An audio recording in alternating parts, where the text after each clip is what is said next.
الحمدللہ رب العالمین والصلاة والسلام علی سیدنا و مولانا محمد وعلی آلہ وصحبہ اجمعین۔ قال النبی صلی اللہ علیہ وسلم بنی الاسلام علی خمس شہادت اللہ الہ الا اللہ و ان محمد رسول اللہ و اقام الصلاۃ و ایتاء الزکاۃ و حج البیت و صوم رمضان او کما قال علیہ الصلاۃ والسلام۔ یہ حدیث حضور اقدس صلی اللہ علیہ وسلم نے ارشاد فرمائی ہے۔ اس میں آپ صلی اللہ علیہ وسلم فرماتے ہیں کہ اسلام کی بنیاد 5 چیزوں پر ہے۔ بنی الاسلام علی خمس، اسلام کی بنیاد 5 چیزوں پر ہے۔ سب سے پہلی جو چیز ہے وہ ہے کہ لا الہ الا اللہ کی گواہی دینا، اس بات کی گواہی دینا کہ اللہ کے سوا کوئی معبود نہیں ہے اس کائنات کے اندر، اللہ ہی ہے اس کائنات کا خالق، انسانوں کا خالق، جانداروں کا اور جو بے جان چیزیں ہیں، پوری کائنات کا، غرض پوری کائنات کا، اس میں جتنی اشیاء ہیں سب کا خالق صرف اور صرف اللہ تعالیٰ ہے، اس کے سوا کوئی بھی چیز عبادت کے لائق نہیں ہے۔ لا الہ الا اللہ وَأَنَّ محمد رسول اللہ، اور محمد صلی اللہ علیہ وسلم اللہ کے رسول ہیں، حضور اقدس صلی اللہ علیہ وسلم اللہ کے آخری پیغمبر ہیں، ان پر ایمان لانا، اس کی گواہی دینا دل سے، یہ ہے پہلا رکن اسلام کا۔ اس کے بغیر تو کوئی شخص مسلمان ہو ہی نہیں سکتا۔ جب تک کوئی شخص اس کلمے کا اقرار نہیں کرے گا دل سے، دل کے یقین کے ساتھ، اس وقت تک کوئی بھی انسان مسلمان نہیں ہو سکتا۔ تو مسلمان ہونے کے لیے ضروری ہے کہ انسان گواہی دے کہ لا الہ الا اللہ، محمد رسول اللہ، کہ اللہ کے سوا کوئی معبود نہیں ہے اور حضور اقدس صلی اللہ علیہ وسلم اللہ کے رسول ہیں۔ جب یہ بات انسان کہہ لیتا ہے تو وہ اسلام کے اندر داخل ہو جاتا ہے۔ صرف زبان سے نہیں بلکہ کیا ہو، دل سے بھی یہ بات کہہ رہا ہو، دل میں بھی اس کی یہ بات ہو کہ ہاں اللہ کے سوا کوئی معبود نہیں ہے اور آپ صلی اللہ علیہ وسلم اللہ کے آخری پیغمبر ہیں۔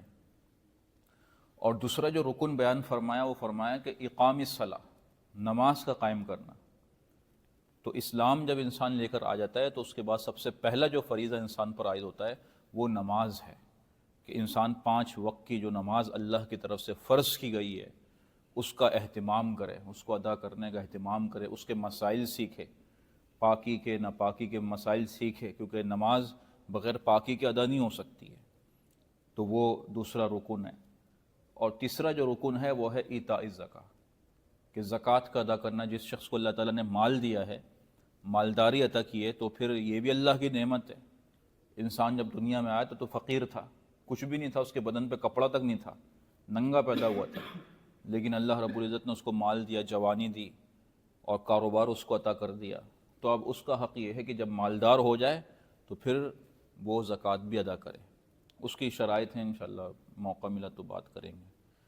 اور چوتھا جو فرض بیان کیا یعنی رکن، وہ ہے حج بیت، یعنی جس شخص کے پاس مال ہے، اتنا مال ہے کہ وہ کعبہ جا سکتا ہے، تو زندگی میں ایک مرتبہ حج کرنا فرض ہے، ہر سال فرض نہیں ہے۔ اور فقیر کے اوپر بھی نہیں ہے، جس وقت پیسہ ہی نہیں ہے وہ کیا کرے گا، کیسے جائے گا۔ تو جس کو اللہ تعالیٰ نے مال دیا ہے کہ وہاں پہ جا سکتا ہے، اپنے گھر والوں کا خرچہ اٹھا سکتا ہے، جو پیچھے لوگ رہ جائیں اس کے، تو پھر اس پر زندگی میں ایک مرتبہ حج کرنا یہ فرض ہے۔ اور چوتھا جو چیز، 5ویں جو رکن ہے وہ اللہ کے نبی نے بیان فرمایا کہ وہ صوم رمضان، رمضان کے روزے رکھنا۔ تو رمضان کے روزے رکھنا یہ بھی کیا ہے، رکن ہے۔ اب یہاں پر حضور صلی اللہ علیہ وسلم نے اسلام کو جو تشبیہ دی ہے وہ ایک عمارت سے دی ہے، کہ بنی الاسلام علی خمس، کہ اسلام گویا کہ ایک عمارت ہے اور اس کی جو بنیادیں ہیں وہ یہ 5 چیزیں ہیں۔ جس طریقے سے ایک عمارت ہوتی ہے، یہ مسجد ہے، تو مسجد بنانے سے پہلے اس کی بنیادیں کھودی جائیں گی کہ نہیں کھودی جائیں گی۔ دارالصفوف ہے اور دوسری ہماری عمارتیں ہیں، تو سب سے پہلے کیا چیز بنائی جاتی ہے، اس کی بنیادیں قائم کی جاتی ہیں، پلر اس کے کھڑے کیے جاتے ہیں، اور پھر اس کے بعد عمارت جو ہے وہ اس پہ قائم کی جاتی ہے۔ تو اللہ کے نبی نے فرمایا کہ یہ جو 5 چیزیں ہیں، گواہی دینا اللہ کے معبود ہونے کی، حضور صلی اللہ علیہ وسلم کے نبی ہونے کی، نماز کا اہتمام کرنا اور زکوٰۃ ادا کرنا، حج بیت اللہ کرنا اور روزے رکھنا، یہ گویا کہ پلر ہیں اسلام کے، اسلام کی بنیادیں ہیں۔ اسلام کا جو اسٹرکچر ہے، اس کی جو عمارت ہے، وہ ان 5 چیزوں پر قائم ہے۔ یہ 5 چیزیں نہیں ہیں تو پھر وہ عمارت کیا ہوگی؟ اسلام کی کمزور ہوگی۔ ہم کہیں گے تو کہ ہم مسلمان ہیں، لیکن نہ نمازوں کا اہتمام ہے، نہ روزوں کا اہتمام ہے، نہ حج کی توفیق، یعنی پیسہ ہے پھر بھی حج نہیں کر رہے، پیسہ ہے زکوٰۃ نہیں نکال رہے، تو پھر نام کے مسلمان تو ہوں گے لیکن وہ جو عمارت ہوگی وہ ڈھیلی ڈھالی ہوگی۔ تو جب تک کہ انسان کی جو یعنی ہماری زندگی کے اندر جو پلر ہیں، جو بنیادیں ہیں، اگر وہ مضبوط نہ ہو تو عمارت مضبوط ہوگی؟ عمارت بھی ناقص ہوگی۔ اسی طرح اگر اسلام مضبوط کرنا ہے تو یہ جو 5 چیزیں ہیں ان کو بھی کیا کرنا پڑے گا؟ مضبوط کرنا پڑے گا۔ اور سب سے پہلی جو چیز ہے وہ کیا ہے؟ گواہی دینا اللہ کے معبود ہونے کی۔ کیا مطلب؟ کہ اس کائنات کا، زمین و آسمان کا خالق اللہ ہے۔ الحمدللہ الذی خلق السماوات والارض وجعل الظلمات والنور، کہ اللہ رب العزت کے لیے تمام تعریفیں جس نے زمین و آسمان کو پیدا کیا، ظلمتوں کو پیدا کیا، رات کو پیدا کیا، دن کو پیدا کیا۔ تو اس سورج کو نکالنے والا، سورج کو غروب کرنے والا، یہ کون ہے؟ اللہ رب العزت کی ذات عالی ہے۔ اور ان اللہ هو الرزاق ذو القوة المتین، کہ اللہ ہی ہے جو رزق دینے والا ہے۔ یبسط الرزق لمن یشاء ویقدر، جس کے لیے چاہتا ہے رزق میں کشائش پیدا کر دیتا ہے، وسعت پیدا کر دیتا ہے، مال اس کو دے دیتا ہے، اور ویقدر جس کو چاہتا ہے مال کے اندر اس میں تنگی پیدا کر دیتا ہے۔ تو مال کا زیادہ ہونا، رزق کا زیادہ ہونا، یہ بھی اللہ کے ہاتھ میں ہے، کیونکہ وہ رازق ہے، رزق دینے والا۔ اس بات کا یقین انسان اپنے دل کے اندر بٹھا لے۔ اور وما تسقط من ورقۃ ولا حبۃ فی ظلمات الارض ولا رطب ولا یابس الا فی کتاب مبین، کہ کائنات کے اندر جو چیزیں پیش آ رہی ہیں اس سب کا علم اللہ تعالیٰ کے پاس ہے، اس کو معلوم ہوتا ہے۔ اللہ فرماتے ہیں کہ ایک پتا جو گر رہا ہے نا اس زمین کے اوپر، تو وہ پتے کا علم بھی اللہ تعالیٰ کو ہے۔ کتنے اربوں اور یعنی بے تحاشا درخت اس دنیا کے اندر ہیں اور اس میں پتے ہر وقت ہی گرتے رہتے ہیں۔ اللہ فرما رہے ہیں کہ وما تسقط من ورقۃ الا یعلمها، اللہ کو اس کا علم ہے، پتا گر رہا ہے اللہ کو اس کا علم ہے۔ اور ولا حبۃ فی ظلمات الارض، اندھیریوں کے اندر زمین کے اوپر کوئی دانہ اگر گر رہا ہے اور جو ہے درخت سے کوئی پھل گر رہا ہے، کوئی بھی چیز گر رہی ہے، تو اس کا علم بھی اللہ رب العزت کو ہے۔ یہاں تک کہ تری اور اسی طریقے سے جو خشک چیزیں ہیں یا تر چیزیں ہیں، ان سب کا علم جو ہے وہ اللہ رب العزت کو یعنی اس کے پاس ہے سب چیزوں کا علم۔ تو ایسی وہ ذات عالی ہے، اس کا یقین انسان دل کے اندر اپنے پیدا کرے۔ تو انسان کہتا ہے کہ میں جو ہوں وہ کھیتی کرتا ہوں، انسان کہتا ہے کہ یہ جو ہے وہ پانی جو ہے وہ ہم کھودتے ہیں کنواں اور پانی ہم نکالتے ہیں۔ اللہ نے فرمایا تم نہیں کرتے۔ افرأیتم ما تحرثون انتم تزرعونہ ام نحن الزارعون، کہ تم کیا سمجھتے ہو کہ جو تم کھیتی کر رہے ہو، بلکہ حقیقت میں تو کھیتی ہم پیدا کر رہے ہیں۔ یہ گندم کی فصلیں ہیں، یہ جوار کی فصلیں ہیں، طرح طرح کے اناج ہیں، اس سب کو کون پیدا کرنے والے ہیں؟ نحن الزارعون۔ اللہ فرمانا ہے کہ ہم یہ در حقیقت یہ چیزیں پیدا کرنے والے ہیں۔ کیوں؟ اس لیے کہ اگر اللہ رب العزت چاہے تو یہی تمہاری کھیتی ہو، اور تم جو ہے بیج جو ڈال رہے ہو زمین کے اندر، اس سے جو کھیتی آ رہی ہے، اللہ رب العزت اس کھیتی کو چاہے تو کوڑا کرکٹ بنا دے، ایسی بیماری بھیج دے کہ وہ کھیتی کیا ہو جائے، ساری کی ساری تباہ ہو جائے، بارشیں اس قدر آ جائیں، سیلاب اس قدر آ جائیں گے، جو کھیتی تم نے اگائی تھی وہ ساری کی ساری برباد ہو جائے۔ اسی طریقے سے تم کہتے ہو کہ ہم پانی نکال لیں زمین سے، پانی تم نہیں نکال لے، بلکہ پانی جو ہے وہ اللہ رب العزت نکال لیں۔ لو نشاء جعلناہ اجاجا فلولا تشکرون، اگر ہم چاہیں تو اس پانی کو کیا کر دیں، اس پانی کو ہم نمکین کر دیں اور اس پانی کا جو ذائقہ ہے وہ خراب کر دیں۔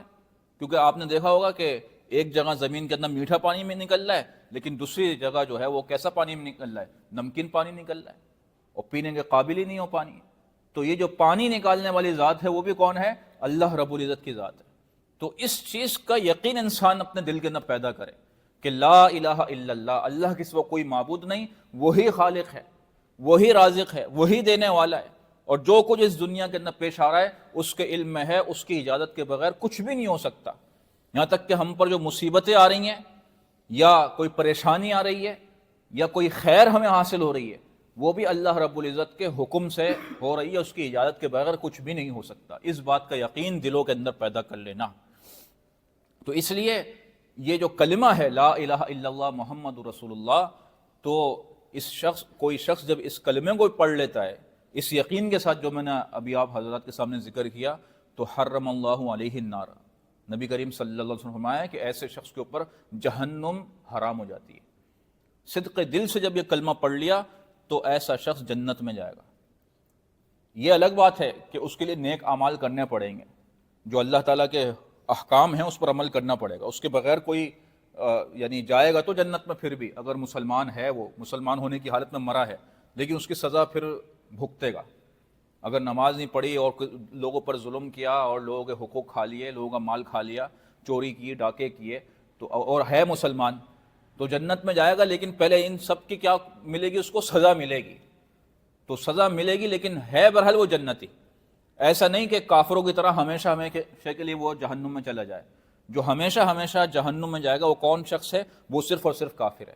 لیکن مسلمان جس نے کلمے پڑھ لیا، اللہ تعالیٰ کے واحد ہونے کی، اس کے معبود ہونے کی گواہی دے دی، تو اللہ رب العزت حرم اللہ علیہ النار، اللہ اس کے اوپر جہنم کو حرام کر دیتے ہیں، یعنی ایسا شخص جہنم میں نہیں جا سکتا۔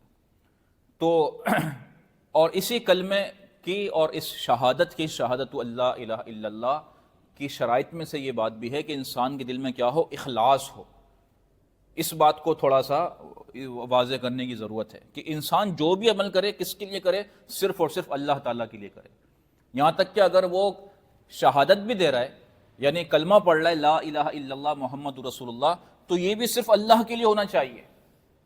اگر اللہ کے لیے نہیں ہے، یعنی صرف زبان سے پڑھ رہا ہے، دل میں نہیں ہے، دل سے گواہی نہیں ہے، تو ایسا شخص بھی مسلمان نہیں ہے۔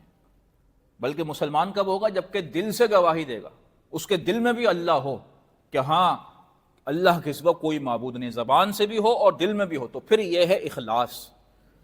اور اخلاص اس کلمے کا تقاضا یہ ہے کہ جو بھی ہم عمل کریں، چاہے نماز پڑھیں، چاہے روزہ رکھیں، چاہے حج کریں، چاہے زکوٰۃ دیں، یا کوئی بھی خیر کا کام کریں، وہ صرف اور صرف اللہ تعالیٰ کی رضا کے لیے ہونا چاہیے۔ ریاکاری اس میں نہیں ہونی چاہیے۔ نماز پڑھ رہا ہے لیکن لوگوں کو دکھانے کے لیے نماز پڑھ رہا ہے کہ لوگ مجھے نمازی کہیں، یا زکوٰۃ دے رہا ہے لوگ، اور زکوٰۃ اس وجہ سے دے رہا ہے کہ لوگ کیا کہیں؟ بڑا مالدار ہے، یا حج کر رہا ہے اس وجہ سے کر رہا ہے کہ لوگ مجھے حاجی کہیں گے، تو پھر یہ عمل اللہ کیا قبول نہیں ہے۔ ایسا عمل پر کوئی ثواب نہیں ملے گا انسان کو۔ کیوں؟ اس لیے کہ یہ جو عمل ہے وہ اللہ کے لیے نہیں کیا گیا۔ جو قابل عمل ہے، یعنی جو قابل قبول عمل ہے، وہ صرف وہ عمل ہوتا ہے کہ جو صرف اور صرف اللہ تعالیٰ کی ذات عالی کے لیے کیا جائے۔ قرآن مجید میں اللہ تعالیٰ نے جگہ جگہ یہ بات ارشاد فرمائی ہے کہ جو کام بھی کیا جائے وہ صرف اور صرف اللہ رب العزت کے لیے کیا جائے۔ وَمَا أُمِرُوا إِلَّا لِيَعْبُدُوا اللَّهَ مُخْلِصِينَ لَهُ الدِّينَ، کہ ان کو جو حکم دیا گیا وہ حکم کیا دیا گیا؟ کہ یہ اللہ تعالیٰ کی عبادت کریں، خالص کرتے ہوئے اس کے لیے دین کو۔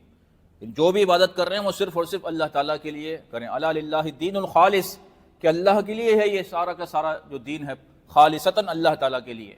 تو اخلاص کی ہمیں تعلیم دی گئی کہ جو بھی عمل کریں صرف اللہ تعالیٰ کے لیے کریں۔ اس وجہ سے ایک حدیث کے اندر یہ بھی آیا ہے کہ جو شخص یہ کلمہ پڑھتا ہے لا الہ الا اللہ خالصا من قلبہ، اخلاص کے ساتھ پڑھتا ہے، دل سے پڑھتا ہے، تو حرم اللہ علیہ النار، اللہ اس پر آگ کو حرام کر دیتے ہیں۔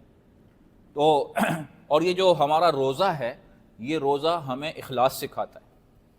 اخلاص کیا سکھاتا ہے؟ یہ روزے کی جو عبادت ہے ہمیں اخلاص سکھاتی ہے کہ ایک آدمی روزے سے ہے، اب نماز پڑھ رہا ہے تو ظاہری شکل نظر آ رہی ہے کہ نہیں آ رہی ہے کہ بھائی نماز پڑھ رہا ہے ایک شخص۔ اسی طرح زکوٰۃ دے رہا ہے تو نظر آ رہا ہے کہ پیسہ دے رہا ہے، حج کرنے کے لیے جا رہا ہے تو وہ نظر آ رہا ہے کہ بھائی حج کرا، لیکن کسی نے روزہ رکھا، پتہ چلے گا یہ روزے دار ہے؟ کچھ بھی پتہ نہیں چلے گا۔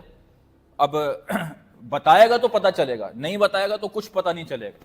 تو اس لیے اللہ تعالیٰ نے جو ہے وہ ایک حدیث قدسی ہے، اس میں ارشاد فرمایا کہ ہر جو عمل ہوتا ہے وہ ابن آدم کے لیے، کلو عمل ابن آدم لہو، ہر جو عمل ہے وہ ابن آدم اپنی ذات کے لیے کر رہا ہے۔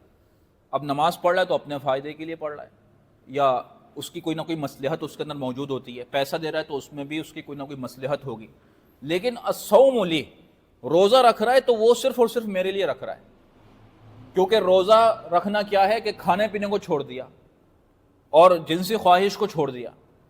تو اب یہ تو کچھ نظر نہیں آنے والی چیز ہے.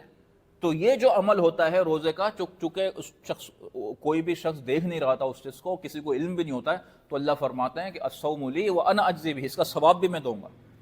اور اعمال، نماز کا عمل ہے، زکوٰۃ کا عمل ہے، حج کا عمل ہے، تو اس کا ثواب ذکر کر دے کہ کیا کیا ثواب ملے گا. لیکن اللہ فرما رہے ہیں کہ روزہ ایک ایسی عبادت ہے چونکہ بندے نے میرے لیے چھوڑا کھانے پینے کو اور اپنی نفسانی خواہش کو میرے لیے چھوڑا ہے، تو انا اجزی بہ، اس کا ثواب بھی میں خود دوں گا. تو اتنی بڑی عبادت اللہ تعالیٰ نے روزے کی عطا کی، اور اس کے ذریعے سے اللہ تعالیٰ ہمیں اخلاص سکھا رہے ہیں کہ جو بھی ہم عمل کر رہے ہوں اس کے اندر ہم اخلاص کو جو ہے وہ سامنے رکھیں، ریاکاری سے اپنے آپ کو بچائیں. جو بھی عمل کریں اللہ کے لیے کریں.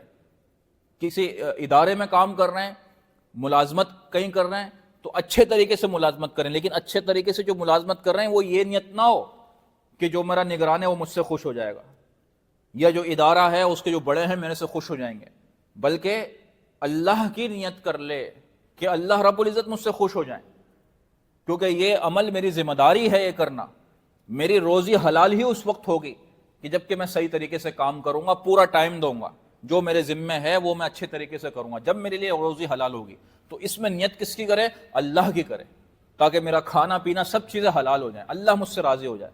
یہ نیت نہ کرے کہ بھائی ہمارا نگران خوش ہو جائے گا، یا ہمارے جو محتمم صاحب ہیں، رئیس ہیں، وہ ہم سے خوش ہو جائیں گے، وہ ہماری تعریفیں کریں گے، ہماری تنخواہیں بڑھا دیں گے. نہیں، بلکہ نیت صرف اور صرف اللہ تعالیٰ کی ہو کہ میں یہ کام کروں گا تو میرا اللہ مجھ سے خوش ہوگا، یہ میری ذمہ داری ہے. تو اس کو کہتے ہیں اخلاص، کہ ہر چیز کے اندر انسان اخلاص کے ساتھ جو ہے وہ رہے. اور یہ اخلاص ایسی بڑی نعمت ہے، کسی بندے کو اگر حاصل ہو جاتی ہے تو اس کے دل میں ایک قسم کا سکون اور اطمینان پیدا ہو جاتا ہے. اور دل کا سکون اور اطمینان ایسی چیز ہے کہ یہ چیز خریدی نہیں جا سکتی بازار سے. یہ ایسا نہیں کہ آپ میڈیکل اسٹور میں گئے، وہاں سے کوئی دوائی آپ نے خرید لی اور دل کا سکون اطمینان آ گیا، بلکہ یہ دل کا سکون اور اطمینان خالص اللہ تعالیٰ کی عطا ہے، نعمت ہے، جو اخلاص والوں کو اور جو اللہ کے لیے کام کرتے ہیں ان کو اللہ تعالیٰ یہ نعمت عطا فرماتے ہیں. تو اس لیے یہ جو اخلاص کا ثمرہ ہے، اس کا جو نتیجہ ہے وہ کیا ہے کہ انسان کے دل میں ایک طرح کا سکون پیدا ہو جاتا ہے، اطمینان پیدا ہو جاتا ہے، اور مرتے وقت وہ سکون کی حالت میں اس دنیا سے جاتا ہے، وہ اپنے رب سے راضی ہوتا ہے اور اللہ تعالیٰ اس سے راضی ہوتا ہے. تو اس لیے ہر چیز کے اندر، ہر عمل کے اندر اخلاص کو مد نظر رکھنا چاہیے.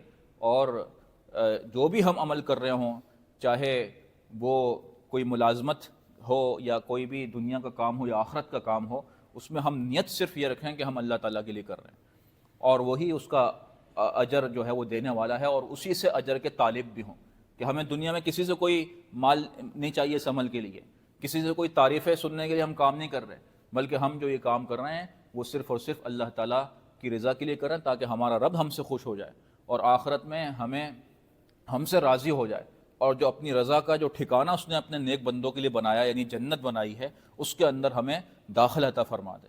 اللہ تعالیٰ سے دعا ہے کہ اللہ رب العزت ہمیں جو کلمہ ہے توحید لا الہ الا اللہ محمد رسول اللہ، تو وہ صدق دل کے ساتھ، اسی طریقے سے اس کی جو شرائط ہیں اس کلمے کی، اس کے اور جو مقتضیات ہیں اس پر ہمیں عمل کرنے کی توفیق عطا فرمائے، اور ہر عمل کے اندر اخلاص کی جو نعمت ہے وہ ہم سب کو نصیب فرمائے. وآخر دعوانا ان الحمد للہ رب العالمین. الحمد للہ رب العالمین والصلاة والسلام علی سیدنا و مولانا محمد وعلی آلہ وصحبہ اجمعین. ربنا ظلمنا انفسنا وان لم تغفر لنا وترحمنا لنکونن من الخاسرین. یا اللہ ہمارے تمام گناہوں کو معاف فرما دے. یا اللہ روزے کی جو ایک اہم عبادت ہے، اللہ اس کو اپنے منشا کے مطابق، رضا کے مطابق گزارنے کی توفیق عطا فرما دے. یا اللہ ہر عمل کے اندر اخلاص کی دولت عطا فرما دے، اور جو اسلام کے 5 ارکان ہیں اس پر عمل کرنے کی ہمیں توفیق عطا فرما دے. ربنا تقبل منا انک انت السمیع العلیم وتب علینا انک انت التواب الرحیم. وصلی اللہ تعالی علی خیر خلقہ محمد وعلی آلہ وصحبہ اجمعین برحمتک یا ارحم الراحمین.